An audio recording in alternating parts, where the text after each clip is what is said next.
गत दिवस मऊ जनपद की चिरैयाकोट नगर पंचायत में नवनिर्मित कक्ष का उद्घाटन व मेधावी छात्र व छात्राओं को पुरस्कार वितरण का कार्यक्रम श्री कृष्ण विद्यापीठ इंटर कॉलेज के परिसर में प्रबंधक राम प्रताप यादव व विधायक मोहम्मदाबाद गोहना राजेंद्र कुमार व क्षेत्र के कई मानिंद हस्तियों की उपस्थिति में संपन्न हुआ।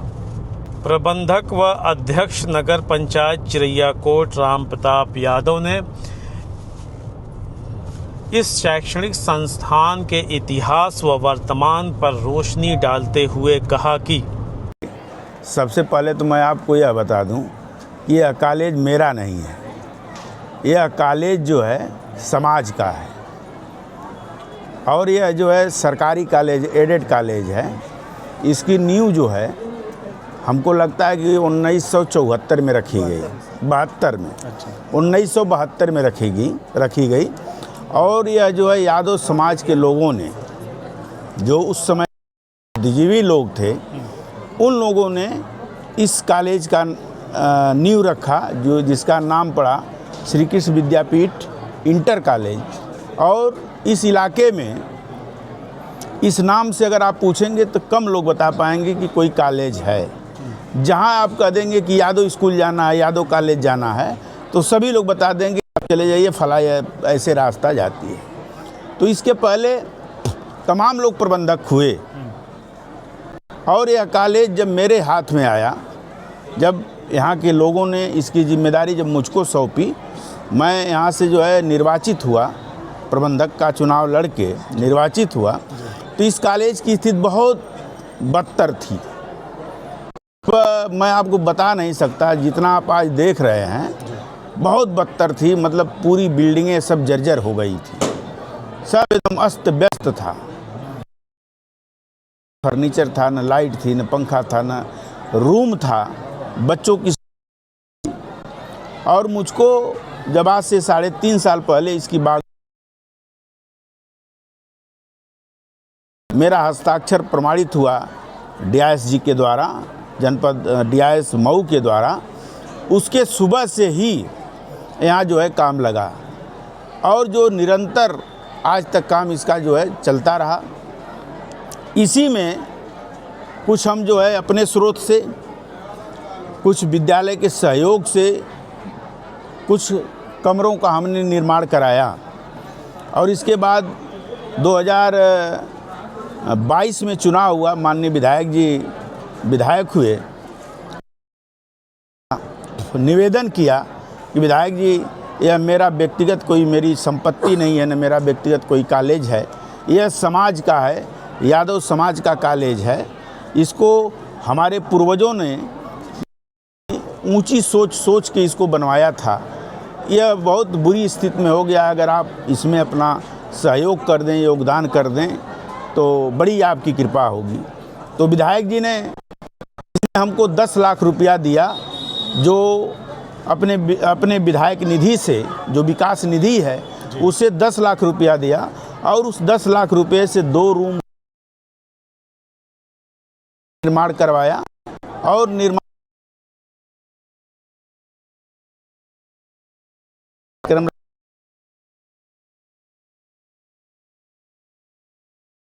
कक्ष का आज जो इन कमलों द्वारा उद्घाटन हुआ और हमारे कॉलेज के तमाम अध्यापकगण, प्रिंसिपल और हमारे प्रबंध तंत्र के जो प्रबंध कमेटी है उसके अध्यक्ष और सदस्य, मंत्री, सभी लोग और हमारे कॉलेज के बच्चे और इस इलाके के सम्मानित लोग, सभी लोग आज इकट्ठा हुए इस अवसर पे और यह कार्यक्रम आज जो है विधायक जी के द्वारा संपन्न हुआ।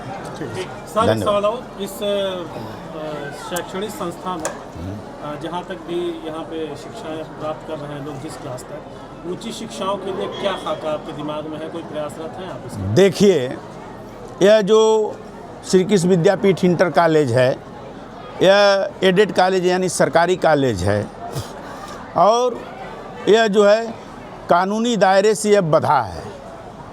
इसमें हम चाह के भी इसको हम डिग्री कॉलेज या बी फार्मा, डी फार्मा और तमाम जो हमारे मतलब अन्य कॉलेजों में फैकल्टियाँ हमारे चल रही हैं, उनको हमें अगर यहाँ उसकी मान्यता लेना चाहेंगे तो वह संभव नहीं, हम ले नहीं पाएंगे, क्योंकि सरकार के द्वारा हमारा हाथ बांधा हुआ है। और इसके पास जो ज़मीनें हैं उस ज़मीन को फिर उसके नाम से ट्रांसफ़र करना पड़ेगा, और ट्रांसफ़र करके फिर उसमें जो तब हम नई बिल्डिंग बना के और फैकल्टियाँ बढ़ा सकते हैं। लेकिन जो ज़मीनें हैं उसको भी दूसरे नाम से ट्रांसफ़र करने के लिए बहुत बड़ी कार्रवाई है, जो संभव नहीं है। मतलब उससे कम समय में आदमी जो है दूसरी ज़मीन लिखा के, मतलब संस्था के नाम से लिखा के वो जो है और संस्था खोल सकता है। सरकारी कॉलेज सरकारी संपत्ति है, इसके हम जो है मतलब केयर टेकर मान लीजिए, इसके रखरखाव के लिए हमको जिम्मेदारी दी गई है। तो यहाँ के लोगों के सहयोग से, माननीय विधायक जी के सहयोग से निरंतर हम जो है प्रयास कर रहे हैं कि यह जो है बिल्डिंग जो श्री कृष्ण विद्यापीठ का बिगड़ा हुआ स्वरूप था, यह जो है सुधरे। और एक चीज़ और माननीय विधायक जी से हम निवेदन करना चाहते हैं कि विधायक जी आपको हम बता दें कि इस कॉलेज पे माननीय इस देश के पूर्व प्रधानमंत्री चौधरी चरण सिंह जी से लेके, कांसी राम साहब से लेके, माननीय नेताजी मुलायम सिंह जी के और राष्ट्रीय अध्यक्ष और मायावती जी, तमाम जो हमारे देश के बड़े नेता हुए, जो दलित बैकवर्ड की जो राजनीति करते थे, जो उनको इस इलाके में अगर उनकी जनसभा करनी होती थी, उनको बैठना होता था, तो यही एक स्थान था।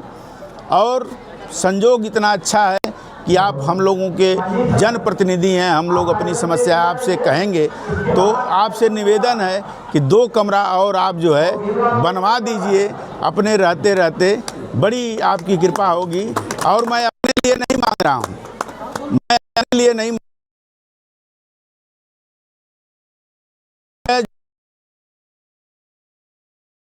समाज के उन्नति के लिए आपसे हाथ जोड़ के प्रार्थना कर रहा हूँ कि 2 दीजिए। विधायक मोहम्मदाबाद गोहना राजेंद्र कुमार ने शिक्षा के इस इदारे व शिक्षा के महत्व पर महत्वपूर्ण बात की। आज हम लोग चिरैया कोट नगर पंचायत के श्री कृष्ण विद्यापीठ के इस मंदिर में या इस कॉलेज में हम लोग विद्यालय कक्ष के उद्घाटन समारोह में आए हैं। और आज यहाँ हमारे द्वारा विधानमंडल शिक्षा क्षेत्र विकास निधि के योजना के माध्यम से ये कक्ष का निर्माण हुआ, और माननीय चेयरमैन साहब के प्रयासों से ये आज ये काम संपादित हुआ। और इस काम के लिए हम लोग इधर इसके उद्घाटन समारोह में आज इधर इकट्ठे हुए। शिक्षा को लेकर के जो प्रबंधक महोदय हैं जो कार्य कर रहे हैं विद्यालय में, तो इसे किस तरह से देखते हैं? देखिए, प्रबंधक महोदय जी ने इस बात को बहुत पहले महसूस किया कि शिक्षा बिना मनुष्य का जीवन पशु के समान है। इसलिए इन्होंने जगह जगह, सिर्फ यही नहीं, इसके अलावा भी बहुत सारी जगहों पर इन्होंने शिक्षण संस्थानों का निर्माण किया, शिक्षण संस्थानों को खोला और स्थानीय बच्चों को उन्होंने अच्छी तालीम देने का निश्चय किया। और इस क्रम में कई विद्यालयों का उन्होंने निर्माण करा करके अपने क्षेत्रीय बच्चों को अच्छी शिक्षा देने का प्रयास किया। इसके लिए इन्हें बहुत बहुत साधुवाद है। यहाँ के बच्चों ने जो अपनी प्रतिभा का प्रदर्शन किया है, आपने देखा है मंच से, क्या कहना चाहेंगे? अब ये साबित करता है कि विद्यालय का कैंपस और प्रबंधक महोदय का प्रयास, विद्यालय परिवार के लोगों विशेष करके प्रबंधक प्रधानाचार्य प्रयास है। उन्होंने साबित किया कि प्रतिभा किसी की मोहताज नहीं होती है, कहीं भी अगर उसे अवसर मिले तो वो निखार सकती है। यहाँ बच्चों ने बहुत ही अच्छा प्रदर्शन किया, तरह तरह की प्रस्तुति किया। हम उनके उज्जवल भविष्य की कामना करते हैं और विद्यालय के भी क्रमोत्तर विकास की कामना करते हैं। बच्चों की बोर्ड की परीक्षा है, क्या संदेश होगा बच्चों को? हम चाहेंगे कि बच्चे मेहनत से पढ़ करके लक्ष्य को हासिल करें लक्ष्य को हासिल करें ताकि लक्ष्मी उनके घर अपने आप चली आए। सर, एक आखिरी और राजनीतिक सवाल ही कह लीजिए, लेकिन फिर भी ये भारत के भविष्य यानी बच्चों से जुड़ा हुआ है कि इस दौर में जो शैक्षणिक संस्थाओं पे ताले लगाए जा रहे हैं, उन पर प्रहार किया जा रहा है, उस दौर में ये एक शैक्षणिक संस्था को इस लेवल तक चेयरमैन साहब ने लाए, प्रबंधक महोदय ने, आपका क्या कहना है सर इस पर? जो लोग आज शिक्षण संस्थाओं को बंद कर रहे हैं उन्हीं के पुरखों ने लिखा है कि स्त्री शूद्रो न ध्येताम, स्त्री और शूद्र को विद्या अध्ययन करने का अधिकार नहीं होना चाहिए। आज जो शिक्षण संस्थाएं खुल रही हैं, हम लोग 15 अगस्त 26 जनवरी को पानी पी पी करके अंग्रेज़ों को गाली देते हैं। अंग्रेज़ शायद इस देश में नहीं आए थे तो ये शिक्षण संस्थाएं आज भी नहीं खुल पाती, क्योंकि गरीब लोग पढ़ नहीं पाते, और पढ़ नहीं पाते तो शिक्षा के महत्व को जान नहीं पाते, और जान नहीं पाते शिक्षण संस्थाओं की तरफ कदम नहीं बढ़ा पाते। इसलिए शिक्षण संस्थाओं को जो बंद करने का प्रयास किया जा रहा है, ये फिर से उस पुरानी व्यवस्था को इस देश में लागू करने का प्रयास है कि इस देश में लोग पढ़ ना पाएँ और हम जो कहें उसको मानते रहें। लेकिन अब ऐसा चलने वाला नहीं है। लोग जग गए हैं। जब तक बाल के अंदर, गेंदे के अंदर, बाल के अंदर हवा नहीं होती है तो जितना तेज़ी से नीचे पटकिए वो बैठ जाता है, और जब हवा भर जाती है जितना तेज़ी से उसे पटकेंगे उतना ही ऊपर उछल कर जाता है। अब समाज इस चीज़ को जाग गया है, तो कुछ भी कितना भी रोकना चाहें, शिक्षा से वंचित करना चाहें, अब समाज रुकने वाला नहीं है। ये पढ़ लिख करके आगे बढ़ेगा और बढ़ करके दुनिया में अपना एक पहचान कायम करेगा। SIR को लेकर के बवाल मचा हुआ है, लोग कह रहे हैं कि सबके फार्म 7 से वोट काटे जा रहे हैं, इस पर क्या कहना है? विशेषकर 355 मोहम्मदाबाद गोहना विधानसभा क्षेत्र के अंतर्गत 4-5 गांव का मैं जो अभी तक मेरे पास रिपोर्ट आई है, बंदी कला गांव है जहां 336 फार्म सरकार द्वारा नहीं दिए गए, भाजपा के कार्यकर्ताओं द्वारा वो फार्म दिए गए, नाम उस पर चिन्हित हैं, टाइप किया हुआ है, और उन पर दबाव दिया जा रहा है कि इतने लोगों का, BLO पर दबाव बनाया जा रहा है कि ये भी इतने लोगों का नाम काटना है। यहाँ पर हुआ, महापुर में हुआ, देवकली में हुआ, 12 में लोग पहुँचे, और इसी तरह से बहुत सारे गांव। एक तरफ तो आयोग SIR के माध्यम से सही वोटर लिस्ट बनवा रहा है, और इस सही वोटर लिस्ट बनाने में कितने BLO के जान चले गए। अब जब सही लिस्ट बन गई तो ये कह रहे हैं कि नहीं इतने नाम काट दो। ये बहुत ही दूषित प्रयास किया जा रहा है सत्ता पक्ष के कार्यकर्ताओं द्वारा, लोगों द्वारा। यह बहुत ही निंदनीय है। इसकी जितनी भी निंदा की जाए वो कम होगी। हम लोग इस संदर्भ में आज जिलाधिकारी महोदय के ज्ञापन भी दिए और इस बात की मांग की है कि इस पर तुरंत विराम लगाया जाए। और इस तरह की बातें कहीं सुनने को मिल रही है, तो जिनके द्वारा ये फार्म बांटे जा रहे हैं उनके ऊपर FIR करके उनको जेल भेजने की कार्रवाई सुनिश्चित कराई जाए, ताकि लोगों में गलतफहमी न फैल पाए। कल सपा सुप्रीमो ने कहा कि अब चुनाव आयोग को BJP का झंडा लगा लेना चाहिए, इस पर आप क्या कहते हैं? इसलिए कहा उन्होंने, हमारे राष्ट्रीय अध्यक्ष महोदय ने, कि चुनाव आयोग के कान पर कुछ भी कहिए जू नहीं रेंग रहा है। इसलिए जनता को जगना होगा अपने अधिकारों को बचाने के लिए। अगर लोकतंत्र की हिफाजत करनी है, देश में लोकतंत्र को कायम रखना है, तो जनता को आगे आना पड़ेगा, नहीं तो देश में लोकतंत्र बचने वाला नहीं है। ये सब जो हो रहा है उससे लगता है आपको कि 27 में निष्पक्ष तरीके से चुनाव आयोग चुनाव संपन्न करा पाएगा? अगर चुनाव आयोग इतना ही शिथिल रहा और इन बातों पर संज्ञान नहीं लिया तो किसी भी सूरत में निष्पक्ष चुनाव नहीं हो पाएंगे। नेशनल कवरेज के उप संपादक डॉक्टर मोहम्मद अख्तर ने इस संस्थान के भूत और वर्तमान के बारे में अपनी बात रखते हुए कहा कि आज यादव स्कूल यानी ये श्री कृष्ण विद्यापीठ जो इसका असल नाम है, लेकिन पूरे क्षेत्र में, पूरे पूर्व जवार में यादव स्कूल के नाम से जाना जाता है। और इस यादव स्कूल के मौजूदा प्रबंधक और इस नगर के नगर अध्यक्ष नागरिक प्रथम राम प्रताप यादव जी और तमाम यहाँ पे जितने भी सम्मानित साथी मौजूद हैं, सबको मैं नमस्कार करता हूँ, आदाब करता हूँ। बहुत कम शब्दों में मैं ये बतलाना चाहता हूँ कि जो मैंने महसूस किया है बचपन से लेके अब तक यहाँ से आने जाने में, कि जब भी यहाँ आता था, इधर से जाता था तो देखता था कि एक एक दीवार इसकी दरक रही है, एक एक दीवार जैसे इसकी घसक रही है और मन में ख्याल आता था कि ये शिक्षा का जो दयार है, शिक्षा का जो इदारा है, शिक्षा का जो मंदिर है, ये एक दिन नेस्त नाबूद ना हो जाए।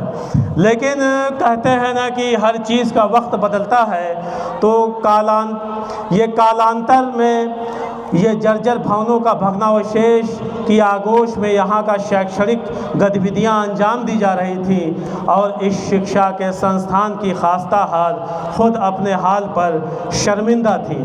पर कहते हैं कि वक्त बदलता है, यहाँ से भी ख़राब वक्त और उस वक्त के ज़िम्मेदार बेदखल हुए और चिरैयाकोट नगर के प्रथम नागरिक को इस संस्था ने अपने माथे के झूमर की तरह सजने का मौका दिया। मौका ही नहीं दिया, अपने तकदीर की तहरीर लिखने के लिए मुकर्रर किया और जनाब राम प्रताप यादव जी ने उस मौके को अपने हाथों से जाने नहीं दिया, जबकि यह काम कांटों भरा ताज था। एक जर्जर इदारे को अपने प्रबंधन में लेना बड़ी चुनौती थी, लंबी व जिम्मेदारी भरी जवाबदेही थी। पर कहते हैं ना कि निगाहें मर्द मोमिन से बदल जाती हैं तकदीरें। जो संघर्ष की सरिता से ही तैर कर पार निकला हो, या यूँ कहें कि जिसने जीवन में युद्ध की राह को ही चुना हो, उसके लिए हर चुनौती एक आनंद है, एक नया मकरंद है। और आज आप और हम इस परिसर की खूबसूरत चमक के गवाह बन रहे हैं। इस परिसर की वर्तमान व्यवस्था ही सारी कहानी खुद ब खुद बयां कर रही है, जिसमें हमारे माननीय विधायक राजेंद्र कुमार साहब का भी बहुत बड़ा योगदान है। उन्हें भी मैं बहुत बहुत शुक्रिया अदा करना चाहता हूँ। यहाँ की दरो दीवार चमक रही है और यहाँ का आधारभूत ढांचा भी मुस्कुरा रहा है। आज के कार्यक्रम को शुभकामनाएं प्रेषित करते हुए और प्रबंधक महोदय को बहुत बहुत धन्यवाद इन सारे उपस्थित लोगों की तरफ से देना चाहता हूँ। इस विद्यालय पर, आज के दौर में विद्यालय पर ताले लगाने वाले दौर में, आपने इस इलाके के इदारे में एक तालीम की विरासत को नई सांसें दी, जो कि इस क्षेत्र की तरक्की के लिए और एक इस मुल्क की तरक्की के लिए बहुत ही ज़रूरी था। यहाँ पे बच्चे हैं, छात्र हैं, छात्राएं हैं, उनसे मैं रूबरू होकर कुछ कहना चाहता हूँ कि आप लोग भी इस संघर्ष से कुछ सीखें कि किसी भी कार्य को सही मायने तक ले जाने के लिए सही प्रयास व लगन ज़रूरी है। यहाँ पढ़ने वाले बच्चे हैं, उनसे मैं ये पूछना चाहता हूँ, बहुत अपनी बातों को समाप्त करूँगा इसी के साथ साथ, कि पानी कितने डिग्री सेंटीग्रेड पर उबलता है, पानी का बॉइलिंग पॉइंट क्या है, कितनी डिग्री सेंटीग्रेड पर पानी उबलता है? 100 डिग्री सेंटीग्रेड पे पानी उबलता है। इसी तरह से ज़िंदगी में सफल होने के लिए लगातार प्रयास करना चाहिए। हर व्यक्ति का बॉइलिंग पॉइंट अलग है, हर व्यक्ति का जो है तक उसे प्रयास करना चाहिए जब तक कि उसकी ज़िंदगी उस बॉइलिंग पॉइंट तक न पहुंच जाए। आप किसी क्षेत्र में जाएंगे, किसी भी काम में जाएंगे, अगर अपने संघर्ष को, अपनी मेहनत को जारी रखेंगे तो एक दिन उस बॉइलिंग पॉइंट तक ज़रूर पहुँचेंगे। और गांधी के देश में आपकी बहुत बड़ी जिम्मेदारी है। आज के दौर में जो भी चल रहा है उसको नज़रअंदाज करिए। इस देश की हर बीमारी और हर समस्या का इलाज सिर्फ गांधी और गांधीवादी सोच में है, जिसके बारे में अल्बर्ट आइंस्टीन ने कहा था, जो कि एक फिजिसिस्ट थे। आज के दौर में हम जो कुछ भी देख रहे हैं, जो कुछ भी आराम के सामान देख रहे हैं, जो भी लैविश लाइफ में देख रहे हैं, सब अल्बर्ट आइंस्टीन के थियरी की ही देन है। उन्होंने कहा था कि आने वाली नस्लें भरोसा नहीं करेंगी कि इस धरती पर हाड़ मांस का एक शरीर चला करता था, जिसने कि पूरे दौर को और पूरे सिस्टम को बदल कर रख दिया था। उस गांधी के देश के आप नागरिक हैं और आपको जितना हिंदुस्तान मिला है, यानी आपका गली, आपका मोहल्ला, आपका क्षेत्र, उसी को ही बदलने की कोशिश कीजिए, उसी को ठीक करने की कोशिश कीजिए। अपने आप पूरा हिंदुस्तान बदल जाएगा। हिंदुस्तान के फलक की राजनीति क्या कहती है, इसके ऊपर गौर मत कीजिए।